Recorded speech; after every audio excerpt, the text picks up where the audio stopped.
لاکھوں کروڑوں درود خاتم النبیین نبی اکرم صلی اللہ علیہ وآلہ وسلم پر اور اہل بیت پر۔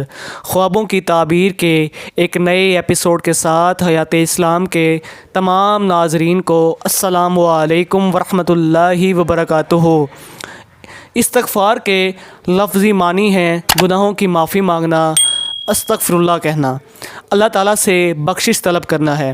حضرت ابن سیرین رحمۃ اللہ علیہ نے فرمایا ہے کہ اگر کوئی شخص خواب میں استغفار کرے تو دلیل ہے کہ اللہ تعالیٰ اس کو مال اور فرزند عطا کرے گا۔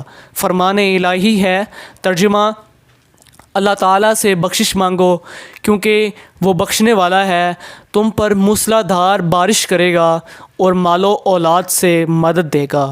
حضرت جعفر صادق رضی اللہ تعالیٰ عنہ نے فرمایا ہے کہ خواب میں استغفار کرنا 4 وجہ پر ہے: اول مال، دوم فرزند، سوم اللہ تعالیٰ سے بخشش اور چہارم گناہوں سے توبہ کرنا۔ اگر آپ کو ہماری یہ ویڈیو اچھی لگی ہو تو پلیز اسے لائک، شیئر اور سبسکرائب ضرور کیجیے گا اور ساتھ بیل آئیکن کو ضرور پریس کیجیے گا تاکہ آپ کو ہماری ہر نئی آنے والی ویڈیو کا نوٹیفیکیشن ملتا رہے۔ جزاک اللہ۔